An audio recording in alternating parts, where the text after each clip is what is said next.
लेके आई हूँ खेसारी लाल यादव और कलवा अहीर का स्टेज शो। ये अब तक का इन दोनों का मतलब साथ में सुपरहिट स्टेज शो है। ये शो जो है 2017 का ही है।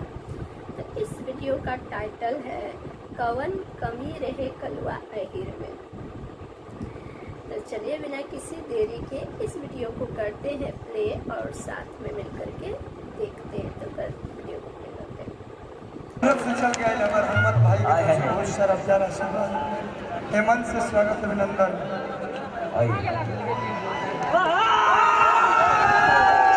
क्या हो हेलो हो गया ना शांति। तो दोनों आप लोग का दोनों कलाकार मंच पे तो चारों तरफ से जोरदार ताली बजा दीजिए चारों तरफ से। वाह वाह करे बाबू कि हो खत भी आहे तू तो भूल गइलो मिलत मरद के भूल गइलो ओ करे बहिने जाके झूल गइलो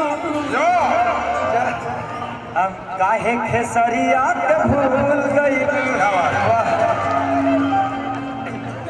देखिए ये मेरा भाई है और ये एक तो ब्राह्मण है। मैं इनको हमेशा जब भी फ़ोन करता हूँ बोलता हूँ गोल्ड टिकट बाबा। हाँ, क्योंकि मैं बहुत ज़्यादा ब्राह्मण की इज्जत करता हूँ।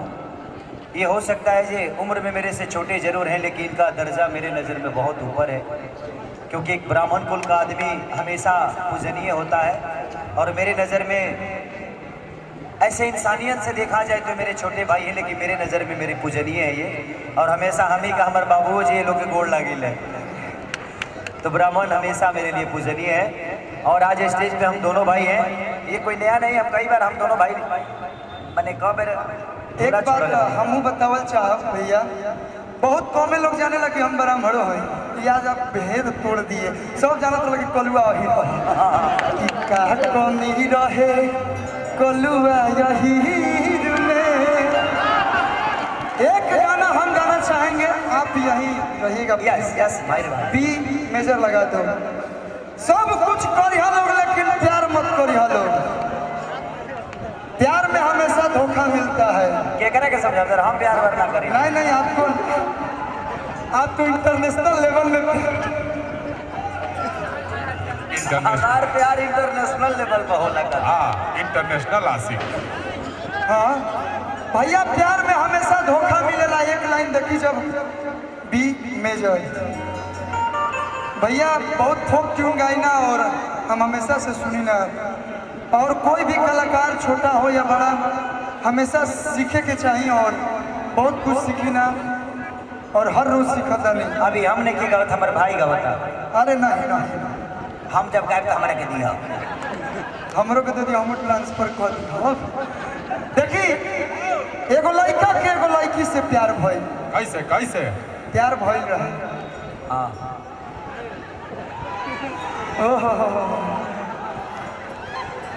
जोरदार ताली निधि झा जी के लिए बजा दीजिए।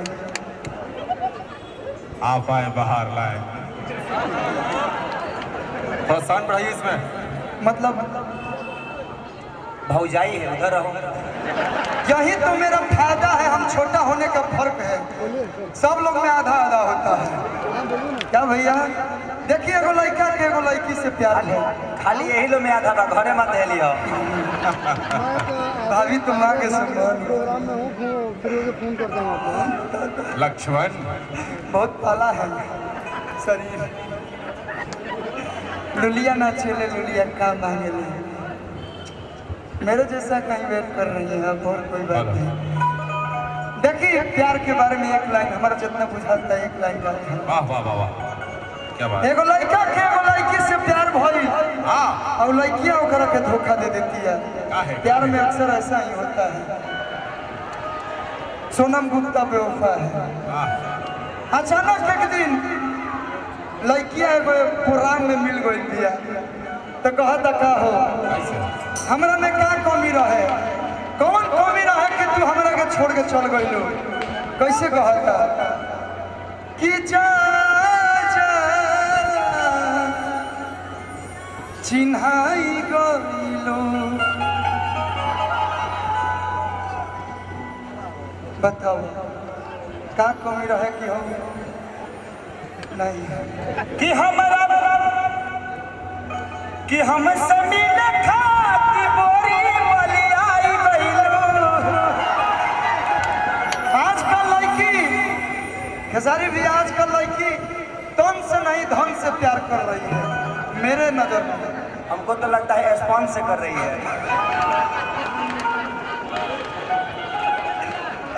कितनी का दौलत के लालच में बिकाई गइलू।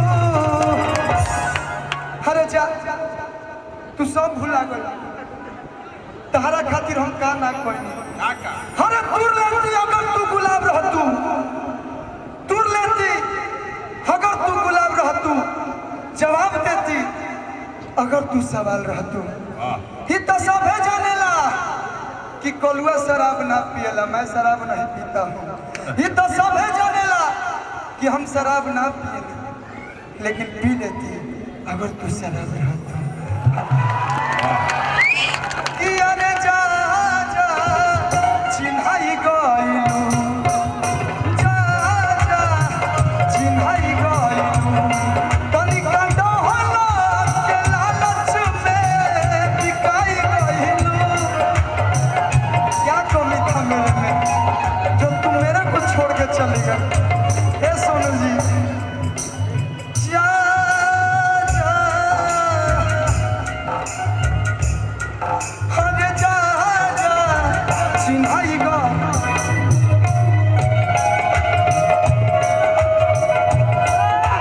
जा जा चिन्हाई गइलू। जाए जाने जा जाने गईनी हो जाए जाने जा कितना पानी मारू जाने गईनी कितना पानी मारू जाने गईनी। जा जा जाने जा जाने गईनी। जा जा जा जा जाने जा जाने गईनी। ओ राम जी हाय बड़ा दुख दिया मेरे लखन को। बड़ी दुख भाई बा गोहिड़ हो गल बिया, गोहिड़ हो गल बिया, गोहिड़ हो गल बा। आराम से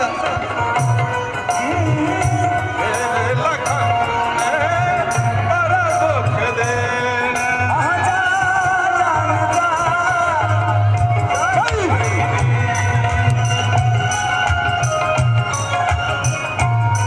हे खेसारी भैया, अरे इनकरा खातिर हम अपन घर दुआर सब छोड़ दिहली। आई तनिका दौलत खातिर हमरे के छोड़ दिहली। कि जवाना के रुपया जननी उपाय निकला। जेकरा के अपन जननी कसाई निकलल। एकरा के कुंवर जातन के अपनैनी लेकिन 5 लइका के माई निकलल। ए भैया, अरे हमारा जात को भौजी एगो सुगा पोसल रही। उ भोरे भोरे उठी तो सीताराम सीताराम कहत रहे। ओ सुगा के बेच के तहरा के हम लुगा खरीद ले रहे। सब भुला गइलू। कौन कमी रहे कि होई गइलू खापा। तो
थोड़ा थोड़ा सा हल्का फुल्का हो जाए। आओ बाबू आओ आओ तो आओ जब ताली बजाई वाला ना हो आओ कि जा जान जा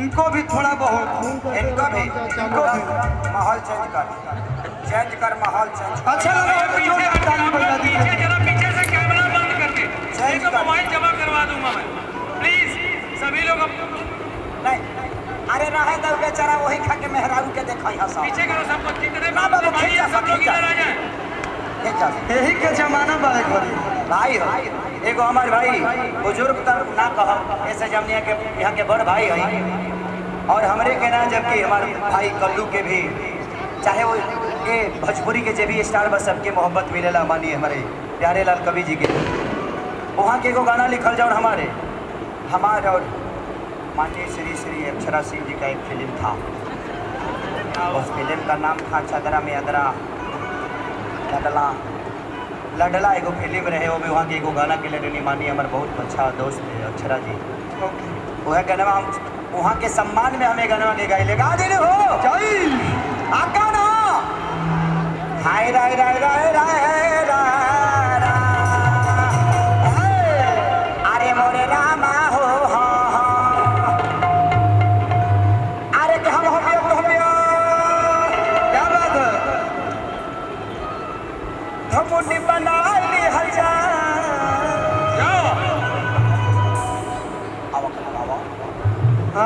अरे हम बिल्लो तमुड़ बनाइली हजार अरे बना ली हजार तो चला अरे के चलो चदरा में हो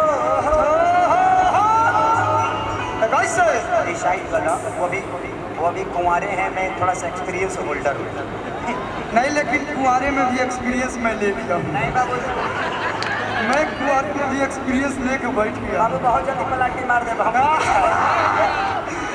नहीं लेकिन सीख रहा हूँ बड़े भाई लोग के देख के। हाँ तो पहले देखो ट्राई मार रहा हूँ कल्लू उसके बाद तुम खल्लू अच्छा हम इनका साल वाली साड़ी के बोल लूँ हाँ कल्लू कल्लू हाँ अरे के चला चादरा में यादरा मनाई हल्ला चला चदरा में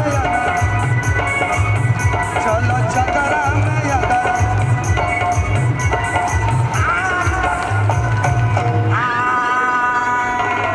खेसारी भैया एक बार हम भी ट्राई कर ले का ओहो सटाई हो सटी तो तू सताई हो जो देखी पानी के एक्सपीरियंस लेके धीरे धीरे करो खेला करो क्या है नया जोश है ना तो कूदने नया लगता दोस्त तो 5 मिनट में खत्म कर देगा सभी अरे तू सटाई हो सटी ताली बजाए दी हया आ भाई तो चलो चदरा में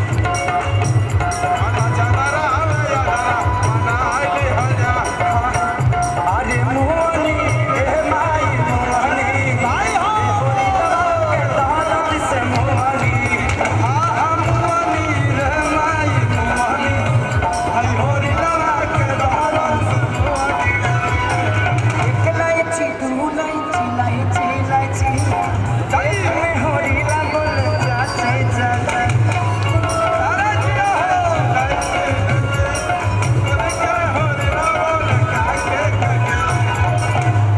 आरे बालक समझ के ये भैया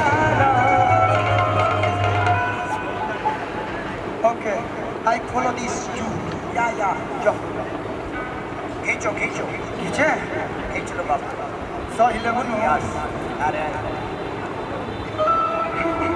अरे क्यों खींचे तू खींचो तो खिंचवाए ली हजा अरे हम ले हम तू ले हो अरे तो फायदा उठाए ले हजा चला चला में जाता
से प्यारे लाल जी लिखे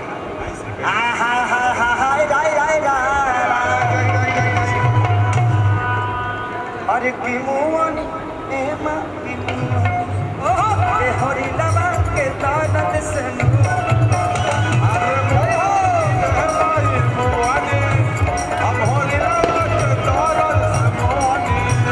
मोरा बहिन पी जमाया रे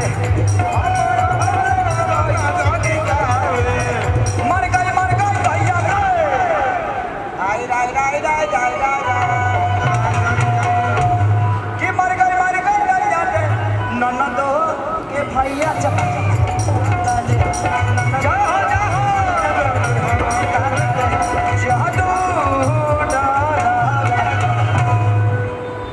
इहो धारी तू धरा अब नइखे बर्दाश्त होत त खुद धरो इली हल जा ए भैया इनको देख